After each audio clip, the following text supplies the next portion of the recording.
نحمده ونستعينه ونستغفره ونستهديه ونؤمن به ونتوكل عليه ونشكره ولا نكفره ونعوذ بالله من شرور أنفسنا ومن سيئات أعمالنا من يهده الله فلا مضل له ومن يضلل فلا هادي له ونشهد أن لا إله إلا الله وحده لا شريك له ونشهد أن سيدنا وحبيبنا وبشيرنا ونذيرنا محمدا عبد الله ورسوله الذي أرسله بالحق بشيرا ونذيرا وداعيا إلى الله بإذنه وسراجا منيرا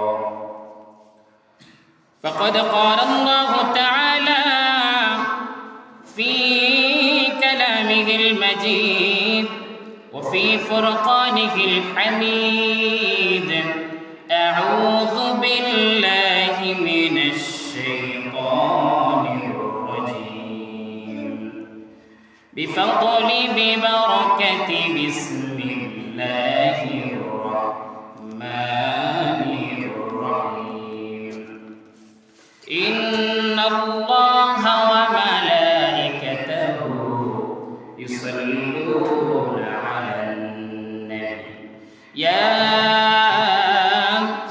أيها الذين آمنوا صلوا عليه وسلموا تسليما اللهم صل على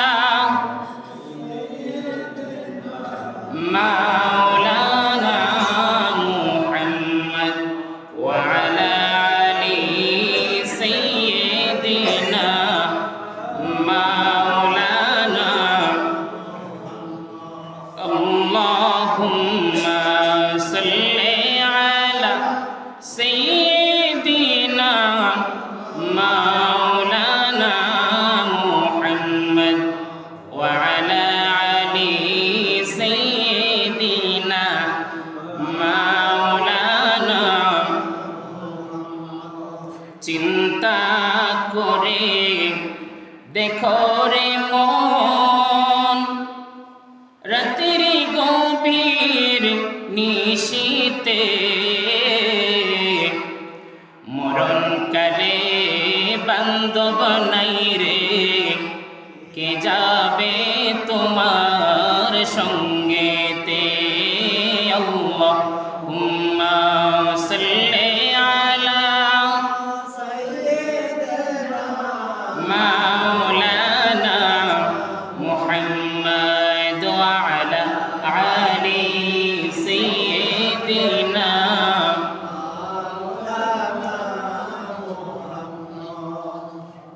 অন্তরে জ্বলছে আগুন কাউকে বলা যাবে না পাইতাম যদি নবীজির দেখা বলতাম মনের ভাষণা আল্লাহুম্মা সাল্লি আলা মাওলানা মুহাম্মদ ওয়া আলা আলি সাইয়্যিদিনা মাওলানা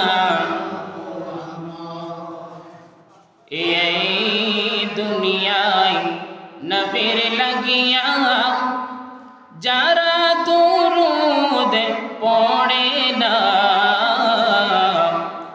কাল হাসরে তাদের কাউকে দয়াল নবীজি চিনবে না আল্লাহুম্মা সাল্লি আলা মাওলানা মুহাম্মদ ওয়া আলা আলি সাইয়্যিদিনা সুবহানাল্লাহ ওয়ালহামদুলিল্লাহ লা ইলাহা লা সুবহানাল্লাহ ওয়ালহামদুলিল্লাহ লা ইলাহা ইল্লাল্লাহ সুবহানাল্লাহ ওয়ালহামদুলিল্লাহ লা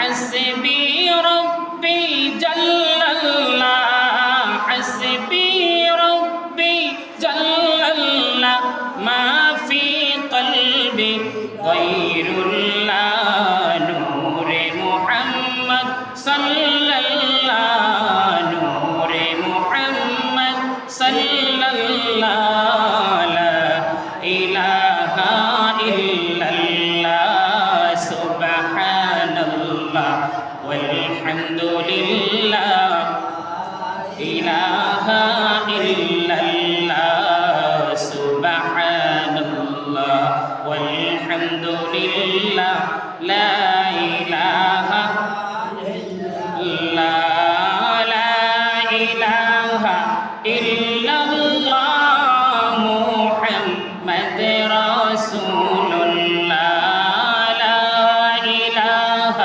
إلا الله محمد أنت شفيع إلا الله أنت ما في إلا الله أنت حسبي إلا الله أنت غير إلا الله سبحان الله والحمد لله لا إله إلا الله سبحان الله والحمد لله لا إله لا إله إلا الله محمد رسول الله لا إله إلا الله محمد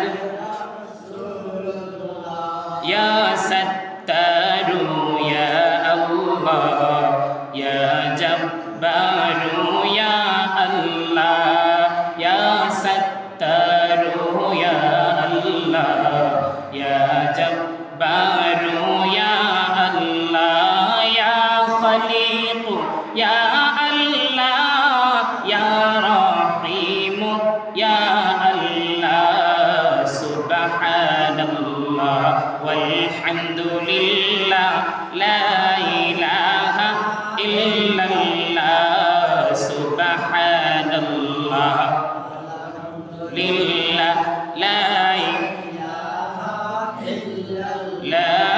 إله إلا الله محمد رسول الله لا إله إلا الله محمد لا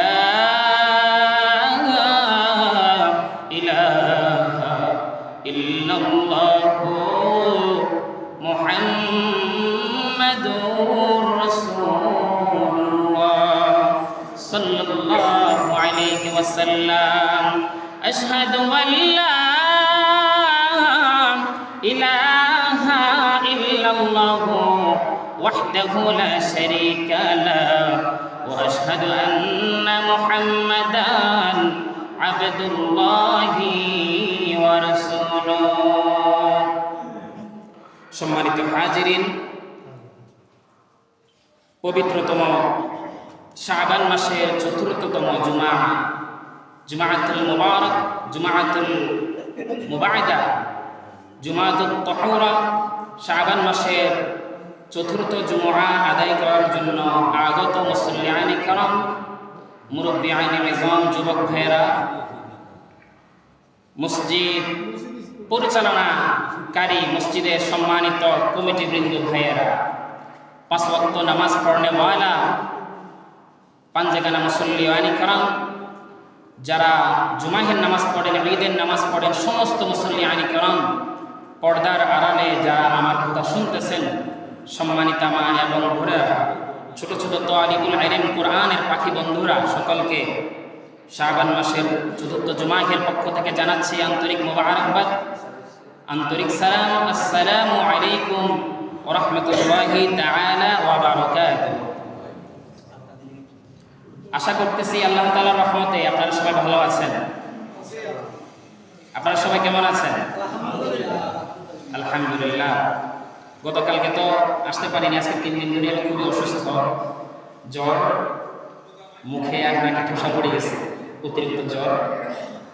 তো যাই হোক, দোয়া করছি, দোয়া করেছি, আল্লাহ তুমি যাকেই পছন্দ করো, যার দ্বারাই খিদমত হবে, তাকেই তুমি বিজয় দান করো, দোয়া করেছি।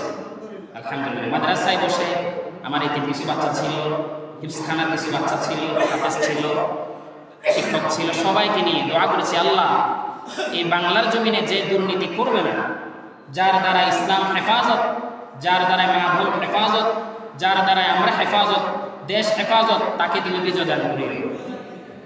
মনে হচ্ছে আল্লাহ দোয়া কবুল করে ফেলছে, বলি আলহামদুলিল্লাহ। শুধু আমি না, অনেক মা বোনরাই দোয়া করেছে, অনেক অসংখ্য গণিত মানুষ দোয়া করেছে, দোয়ার ফসল আমরা পেয়েছি, বলি আলহামদুলিল্লাহ। এখন আমাদের একটাই চাওয়া, আমাদের বাংলাদেশে এটা যেন সোনার দেশে পরিণত হয়। যেরকম আমরা বলি আমার সোনার বাংলা, আমি তোমায় ভালোবাসি, এই কথাটা যেন মুখে না থাকে, এই কথাটা যেন কাজেই পরিবর্তন হয়, বলি ইনশাআল্লাহ। আমরা সবাই সহযোগিতা করব।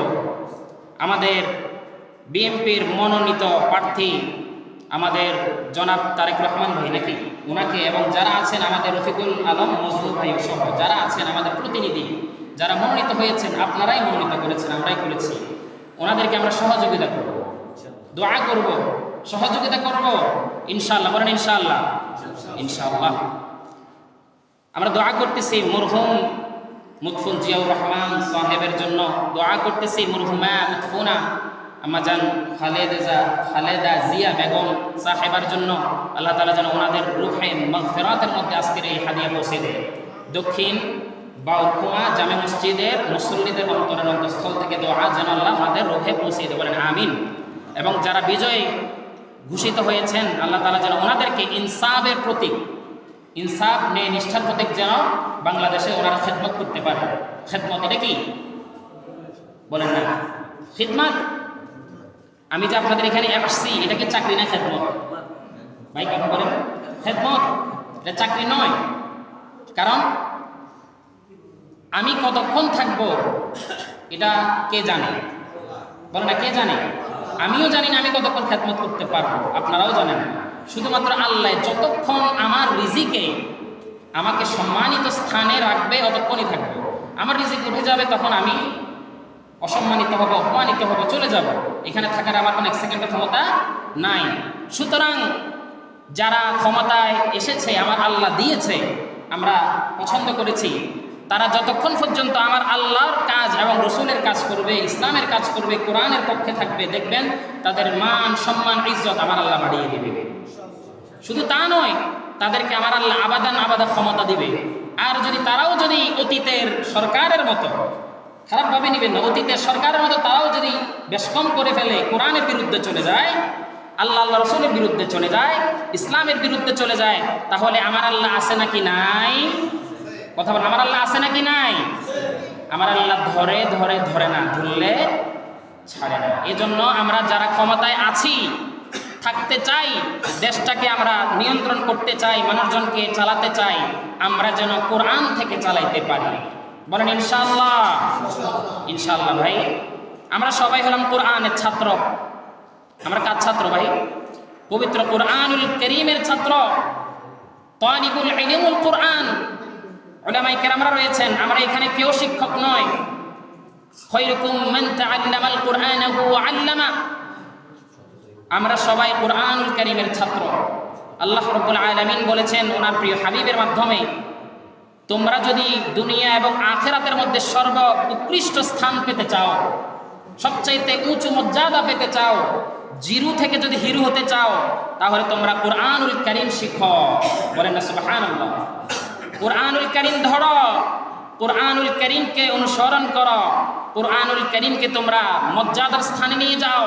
কুরআনুল কারীমের উপরে জুলুম করিও না, কারণ তুমি চলে যাবা বান্দা, তোমার পূর্ব প্রজন্ম চলে গিয়েছে, তুমিও চলে যাবা, কিন্তু এই কোরআন থেকে যাবে। সুবহানাল্লাহ। এই জন্য কোরআনুল কারীমের ছাত্র আমরা সবাই। আমি এমপি বুঝি না, মন্ত্রী বুঝি না, আমি পক্ষ বিপক্ষ বুঝি না, আমি বুঝি আমরা যারা মুসলমান আমরা সবাই কোরআনের ছাত্র, সবাই কোরআন থেকে শিখতে হবে, সবাই কোরআন থেকেই আমরা দেশটাকে চালাইতে হবে। আমার কথা কি আপনারা বুঝতেছেন ভাই? কোরআন থেকে শিখতে হবে এবং কোরআন থেকে দেশটাকে চালাইতে হবে। যদি আমরা কোরআনের বাহিরে গিয়ে যদি মাতব্বরি করি, কোরআনের বাহিরে গিয়ে যদি বলি যে না আমি অনেক কিছু জানি, তাহলে এই কোরআনের লাহনত আমাদের জন্য অপেক্ষা করবে। আল্লাহ আমাদেরকে তখন কি করবে? ধ্বংস করে দিবে। বলেন নাউযুবিল্লাহ। প্রিয় মুসল্লিয়ানি কিরাম, গত জুমায় আমরা কোরআনুল কারীমের মুআজিজা নিয়ে কথা বলেছিলাম, 10 থেকে 15টি শিক্ষা নিয়ে কথা বলেছিলাম। আজকে আল্লাহ তাআলা যদি আমাকে অতি সংক্ষেপে দলিল ভিত্তিক আয়াত এবং হাদিসের মাধ্যমে কথা বলার মতো তৌফিক দেয়, আমি কথা বলবো রমজানের সম্মান এবং ফজিলত নিয়ে। আল্লাহ তাআলা যেন আমাকে বলার এবং আপনাদেরকে শ্রবণ করার মতো তৌফিক দেন, বলেন আমিন। আউযু বিল্লাহি মিনাশ শাইতানির রাজীম। বিফাদলি বিবারাকাতি বিসমিল্লাহির রাহমানির রাহিম। ইয়া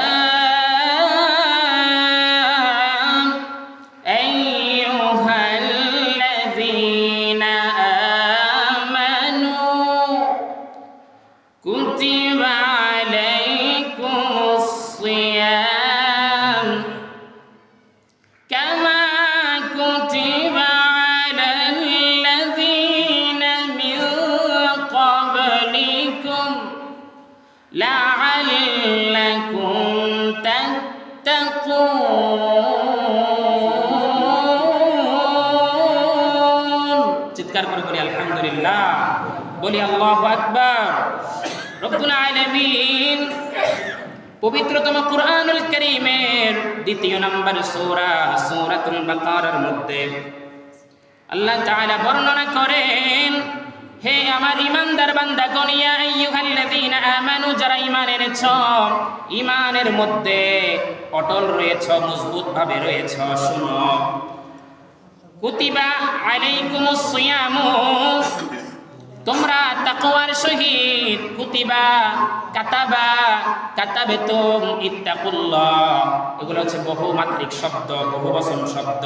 কাতাবাতুম, কুতিবা, তিনি বলছেন কুতিবা আলাইকুমুস সিয়ামু, যদি তাকওয়া পরহেজগারি অর্জন করতে চাও তাহলে আলাইকুমুস সিয়ামু, আমি এমন একটি রমজান মাস, এমন একটি সুন্দর একটি মাস দান করব, পবিত্রতম স্থান দান করব, পবিত্রতম দিন দান করব, ইয়ামুর রমাদান, রমাদানের দিন দান করব আমি।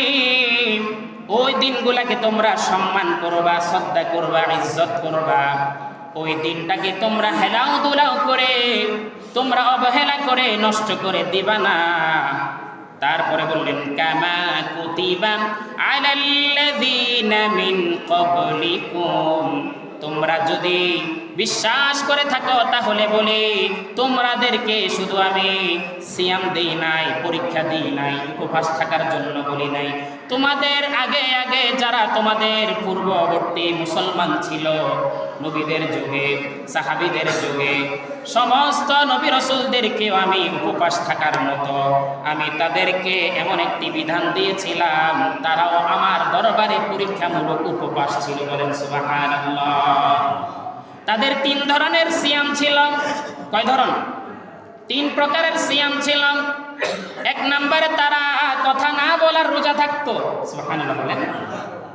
আম্মা জান মারিয়াম আলাইহিস সালাতু ওয়াস সালামকে বলল ওনার কওমের লোকেরা, তোমাকে আমরা সবাই বিশ্বাস করে বাইতুল মুকাদ্দাসের খাদেমা বানিয়েছি, তোমাকে আল্লাহ তাআলা মান্না ওয়াস সালওয়া কুলু মিন তাইয়্যিবাতি মা রাযাকনাকুম, যেই সিজনে যেই ফল হয় না, আঙ্গুরের সিজন না আঙ্গুর পাঠাইছে আরশ আজিম থেকে, আপেলের সিজন না আপেল পাঠাইছে। সুবহানাল্লাহ বলেন না। যেই সময় যেই সিজনে যেই ফল হওয়ার কথা না, ওই সমস্ত আনসিজনি ফলগুলো আমার আল্লাহ তাআলা বাইতুল মুকাদ্দাস ফিলিস্তিন মসজিদুল আকসার খাদেমা হিসাবে তোমাকে আরশ আজিম থেকে পাঠাইছে। তোমাকে আমরা সবাই বিশ্বাস করতাম, কিন্তু দেখতেছি তুমি জামাই ব্যতীত, স্বামী ব্যতীত, তোমার বুকের মধ্যে একটা ছেলে ওয়া ওয়া করে। সুবহানাল্লাহ পড়েন। স্বামী ব্যতীত, জামাই ব্যতীত ওয়া ওয়া করেন। আমার আল্লাহ বললেন, ওগো মারিয়াম, আমি তোমাকে পবিত্র রেখেছি।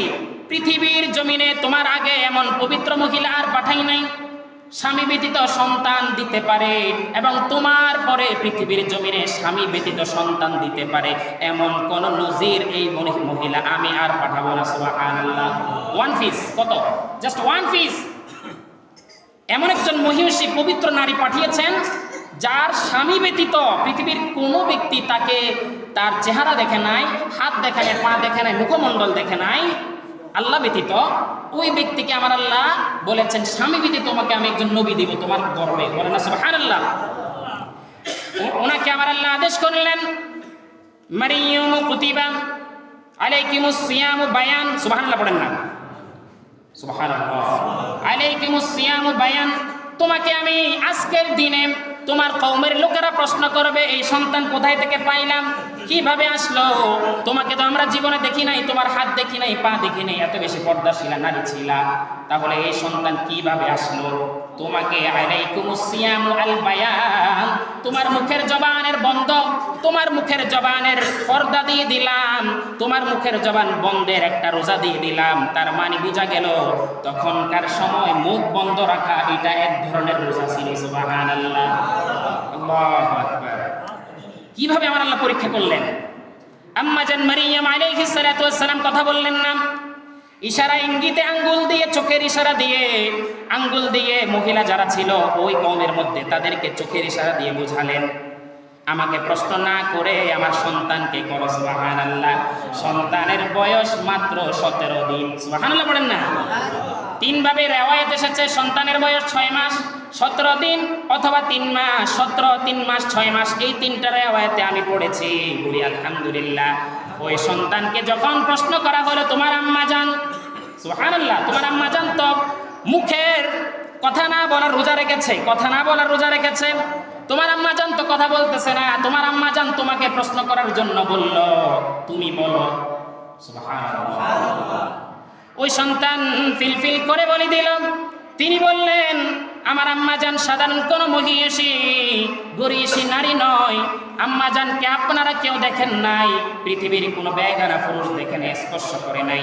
ওই নারীকে 40 গজ দূর থেকে আল্লাহর সবচাইতে সম্মানিত একজন ফেরেশতা জিবরাইল আমিন আলাইহিস সালাতু ওয়াস সালাম ওহীর মাধ্যমে, সুবহানাল্লাহ। আমরা পানিতে ফু দিই না? পানিতে ফু দিই কিনা? পানির গ্লাস যেমন করে হাতের বাহুতে এনে এইভাবে দোয়া পড়ে সূরা পড়ে ফু দিই, ঠিক 40 গজ দূর থেকে পর্দার মাধ্যমে জিবরাইল আমিন আলাইহিস সালাতু ওয়াস সালাম আম্মা জান মারিয়ামের দিকে ফু দিলেন। এই ফুটা একটা আল্লাহর ওহী ছিল, অর্ডার ছিল। ওই ফুটা আম্মা জান নাক এবং চোখ মুখ স্পর্শ করে পেটের মধ্যে যায়। ওই ফুটার মধ্যে হযরত ঈসা আলাইহিস সালাতু ওয়াস সালাম জন্মগ্রহণ করে। ওই আল্লাহ আছে নাকি নাই? কথা বলেন, ওই আল্লাহ এখনো আছে নাকি নাই? তাহলে যদি অন্যায় করি, দুর্নীতি করি, আমাদেরকে কি ধরতে পারবেন না? সুবহানাল্লাহ পড়েন। তাহলে ওইদিকে গেলাম না, ওইটা অন্য একটা সাবজেক্ট। আমি ছিলাম সিয়ামের গুরুত্বের মধ্যে। তাহলে সিয়াম 3 প্রকার। মুখের জবান বন্ধ রাখা এমন একটি সিয়াম, সুবহানাল্লাহ। তারপরে উপবাস থাকা এমন একটি সিয়াম। এরপরে 3 নাম্বার সিয়াম হলো আপনাকে কোনো ব্যক্তি ডিঙ্গাইয়া ডিঙ্গাইয়া খুসাইয়া খুসাইয়া গালি দিল, মারলো, মারলো, গালি দিল, অশালীন কথা বলল, আপনি তাকে গালি দিলেন না সালাম দিলেন? আপনাকে মারলো না মেরে তাকে বললেন আপনি ব্যথা পাইছেন কিনা? সুবহানাল্লাহ পড়েন। এটা হলো আপনার আত্মমর্যাদার সিয়াম। সুবহানাল্লাহ। আপনাকে মারলো, আপনি মারলেন না। আপনাকে গালি দিল, গালি দিলেন না। আপনি বললেন আনা সিয়ামুন, 2 বার আনা সিয়ামুন, আমি সিয়াম সাধন করেছি, আমি উপবাস রয়েছি, 2 বার 3 বার যখন বললেন, সে বুঝতে পারবে মূর্খ হলেও তার মানে আপনি উপবাস আছেন। সুবহানাল্লাহ।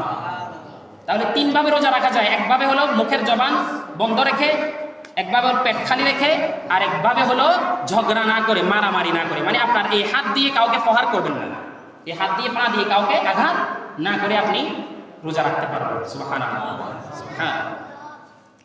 প্রিয় মুসল্লিয়ানে কিরাম, আমরা শিক্ষা পেলাম। এরপরে আসেন অসুস্থ ব্যক্তিদের জন্য আমার আল্লাহ কি বলেন। আমার আল্লাহ বলতেছেন, আইয়ামান মা'দুদাত ফামান কানা মিনকুম মারিদান আও আলা সাফারিন। সুবহানাল্লাহ। যেই ব্যক্তিরা আইয়ামান মা'দুদাত, রমজান মাসের মধ্যে, ফামান কানা মিনকুম মারিদান, অসুস্থ হয়ে যায়, মারিদান অসুস্থ হয়ে যায় হঠাৎ করে, বিভিন্ন প্রকারের অসুস্থ হতে পারে মানুষ ওই অবস্থায়। এবং আও আলা সাফারিন, কোনো ব্যক্তি যদি রোজা অবস্থায় বিদেশের জমিনে সফর করে অথবা নিজের অবস্থান থেকে 40 কিলোমিটার অতিক্রম করে, মুসাফির, ওটাকে কি বলা হয় জানি? মুসাফির। সুবহানাল্লাহ পড়েন না। মারিদান এবং সাফারিন, এই 2 ব্যক্তিদেরকে আমার আল্লাহ একটি সুযোগ দিয়েছে। কি সুযোগ? আমার আল্লাহ তারপরে বলতেছেন, ফাইদ্দাতুম মিন আইয়ামিন উখরা। সুবহানাল্লাহ। আমার আল্লাহ এই 2 ব্যক্তিকে বললেন, সফরের কারণে এবং অসুস্থতার কারণে তোমরা চাইলে তোমাদের রোজাটাকে বহাল রাখতে পারো, স্টপ রাখতে পারো, কিন্তু তারপরে ওয়ালাল্লাযীনা ইউতীকুনাহু ফিদিয়াতু তুআমু মিসকিন। সুবহানাল্লাহ। যারা আরবি বুঝতেছেন আমার কথা আশা করি বুঝতেছেন, গ্রামারটা বুঝতেছেন। যারা আরবি বুঝেন আর কি, মিসকিন, তুমি যদি চাও তোমার অসুস্থতার কারণে রোজা রাখতে পারো নাই, সফরে গিয়েছো, সফরের কারণে রোজা রাখতে পারো নাই, মারিদান সাফারিন, রোজা রাখতে পারো নাই 2 কারণে, তাহলে আমার আল্লাহ 2টি রাস্তা খুলে দিয়েছেন। 1 নাম্বার হলো তুআমু মিসকিন। মিসকিন যদি থাকে, মা হারা বাবা হারা, এতিম যদি থাকে, মা আছে বাবা আছে কিন্তু গরিব, অনেক গরিব, ইফতার করার মতো কোনো সামর্থ্য নাই, মিসকিন এবং এতিম যদি পাও, অনাহারি যদি পাও, ক্ষুধার্ত যদি পাও, তাহলে তুআমু মিসকিন, তাকে তোমার ইফতারটা তাকে করাও। সুবহানাল্লাহ। যে ইফতার তুমি করতা ওই ইফতারের টাকাগুলো তাকে দিয়ে দাও, যে ইফতার তুমি খাইতা ওই খাবারটা তাকে দিয়ে দাও। কারণ তুমি তো রাখতে পারো না অসুস্থতার কারণে, সফরের কারণে, সে তো রাখতে পারতেছে না অনাহারের কারণে, অভাবের কারণে। সুবহানাল্লাহ পড়েন। কে বলতেছে এই কথা? আল্লাহ বলতেছে। সূরাতুল বাকারা 7 নম্বর পৃষ্ঠার শুরু এবং শেষের মধ্যে পাবেন, 8 নম্বর পৃষ্ঠার শুরু এবং শেষের মধ্যে পারেন। বলেন না সুবহানাল্লাহ। প্রিয় মুসল্লিয়ানে কিরাম, তারপরে বললেন ওয়ালাল্লাযীনা ইউতীকুনাহু ফিদিয়াতু তুআমু মিসকিন। যদি তুমি তাকওয়াবান পুরুষ হয়ে যাও, তাকওয়াবান মহিলা হয়ে যাও, তাহলে নিজের রোজা নিজে রাখা সব চাইতে ভালো। সুবহানাল্লাহ। কিভাবে ভালো? আসেন, ফামান তাতাওয়া খায়রান ফাহুয়া খায়রুল লাহু ওয়া আন তাসুমু খায়রুল লাকুম ইন কুনতুম তা'লামুন। সুবহানাল্লাহ। কিভাবে ভালো? আপনি অসুস্থতার কারণে, সফরের কারণে আমার আল্লাহর ফরজ বিধান রাখতে পারেন নাই। আমার আল্লাহ আপনাকে 2টা সুযোগ দিয়েছিল। একটা সুযোগ দিয়েছিল এতিম মিসকিনকে খাওয়ানোর, আরেকটা সুযোগ দিয়েছিল পরবর্তী মাসগুলোতে ওই যে রোজাগুলি আপনি থাকতে পারেন নাই, ওই রোজাগুলি আপনাকে রেখে দেওয়ার সুযোগ দিয়েছে। সুবহানাল্লাহ। আল্লাহু আকবার। খায়রুল লাকুম ইন কুনতুম তা'লামুন। আমার আল্লাহর চাইতে ভালো কেউ জানে না কি ভাই? সুবহানাল্লাহ। তাহলে দেখেন কত সহজ বিধান। আমরা যদি তারপরেও যদি রোজা মিস করি, বিনা কারণে, বিনা অজুহাতে, বিনা সফরে, বিনা অসুস্থতায় যদি রোজা মিস করি, তাহলে আমার আল্লাহ একটা কঠিন হুঁশিয়ারি দিয়েছেন। সেটা হলো প্রতিটি মুমিন ব্যক্তি বিনা কারণে ইচ্ছাকৃতভাবে যদি রোজা ভেঙে ফেলে, তাহলে তাকে 60টা রোজা পরবর্তী মাসে ফুরাই দিতে হবে। কয় মাসে ফুরাবেন? 60টা রোজা কয় মাসে ফুরাবেন? সুবহানাল্লাহ পড়েন। এটা কি সম্ভব? একটার বিনিময়ে যদি 60টা ফুরাবেন, আপনি 2টা 3টা 4টা 5টা যদি ভাঙেন, কয়টা ফুরাবেন? এই জন্য হয়তো এতিম মিসকিনকে খাওয়াই দিবেন যদি অসুস্থ হন, সফর ব্যক্তি হন, আর না হয় পরে নিজের রোজাগুলো নিজে রেখে দিবেন যদি অনিচ্ছায় অসুস্থতা হয়ে যায়। আর ইচ্ছাকৃত আমি রিকোয়েস্ট করব ভাই, একটা রোজাও কেউ ভাঙিয়েন না। পারবেন কিনা বলেন ইনশাআল্লাহ। আমি রিকোয়েস্ট করবো আল্লাহর ওয়াস্তে, আমার কোনো স্বার্থ নাই, আমার কোনো স্বার্থ নাই, আমি একজন মেহমান, সাপ্তাহিক একজন মেহমান, এছাড়া আপনাদের কাছে আমি আসি না। আমার যদি সুযোগ থাকতো, আমি যদি বাড়িতে থাকতাম, আপনাদের এখানে সব দায়িত্বই আমি নিতাম, পাঞ্জাগানাও পড়াইতাম, তারাবিও পড়াইতাম, মসজিদ ঝাড়ুও দিতাম, সব কিছু আমি করতাম, কারণ আমার আল্লাহর জন্য আমার একটা ভালোবাসা আছে, বলি আলহামদুলিল্লাহ। ভাই আপনারা যেরকম রিজিকের তাড়নায় বিদেশে যান, শহরে যান, আমিও রিজিকের তাড়নায় শহরে গিয়েছি। আমি সপ্তাহে একটা দিন আসি, আপনাদেরকে দুই একটি কথা কোরআন থেকে শোনাবো, এই জন্য ভাই, অন্য কোনো স্বার্থ নেই ভাই। আপনারা যদি আল্লাহর ওয়াস্তে যদি আসেন, শোনেন, আমার কাছে ভালো লাগবে। আর আপনারা যদি দেরি করে অবহেলা করে আসেন, খারাপ লাগবে ভাই, বিশ্বাস করেন ভাই, আমার কোনো স্বার্থ নাই। আপনারা যদি এই মাসে যদি এই পবিত্র কোরআনুল কারীমের সম্মানে, এই মাহে রমজানের সম্মানে যদি কোরআন খতমের একটা আয়োজনও করতেন, খতমে তারাবির যদি আয়োজন করতেন, এখানে কি আমার কোনো স্বার্থ থাকতো? ভাই কথা বলে, আমার কি কোনো স্বার্থ থাকতো? কোনো স্বার্থ থাকতো না, নিঃস্বার্থভাবে আপনারাই বিজয়ী হইতেন। এক খতম কোরআনুল কারীমের ভাগিদার সবাই হতেন, মায়েরা হতো, ভাইয়েরা হতো, বোনেরা হতো, বাবারা হতো, সবাই হতো। এক খতমের বিনিময়ে আমার আল্লাহ আপনাদেরকে 70 খতমের সওয়াব দিত না ভাই? কিন্তু আপনারা তো পারলেন না, আমি কষ্ট পেয়েছি ফাঁকে দিয়ে। যাই হোক, আপনাদেরকে আল্লাহ তাআলা তৌফিক দান করুক, দোয়া করি আগামী বছর যাতে আপনারা সবাই মিলে কোরআন খতমটা আয়োজন করতে পারেন, ঠিক আছে কিনা ইনশাআল্লাহ।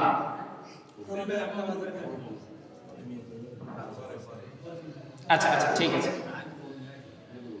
জি সম্মানিত মুসল্লিয়ানে কেরাম, এখন আমার রিকোয়েস্ট থাকবে, যেহেতু কোরআনুল কারীম এবং হাদিস থেকে বর্ণিত হয়েছে আমাদের রোজার বিধান সম্পর্কে, একজন ব্যক্তি যদি রোজা অবস্থায় একজন ব্যক্তি যদি অসুস্থ হয়ে যায়, তাহলে তার রোজা ভাঙার অধিকার কোরআন দিয়েছে, সুবহানাল্লাহ। এবং সে যদি সফরে যায় রোজা অবস্থায়, ক্লান্ত, সে রোজা রাখতে পারতেছে না, তাহলে সেই তার বদলে একজন মিসকিনকে এদেরকে খাওয়ানোর সুযোগ কোরআন দিয়েছে, আমার আল্লাহ দিয়েছে, বলেন সুবহানাল্লাহ। কিন্তু ইচ্ছাকৃতভাবে রোজা কি ভাঙা যাবে? ছাড়া যাবে? যাবে না। আর অনেকগুলি কথা আছে, ইনশাআল্লাহ আল্লাহ যদি তৌফিককে বলবো। আজকে এতটুকুই থাকুক। ওমাই তৌফিক ইল্লা বিল্লাহ। আল্লাহ তাআলা আমাদেরকে রমজানকে সম্মান করার, কোরআনকে সম্মান করার মতো তৌফিক দান করুন, সকল রোজাগুলি থাকার মতো তৌফিক দান করুন। ওমাই তৌফিক ইল্লা বিল্লাহ। আসসালামু আলাইকুম।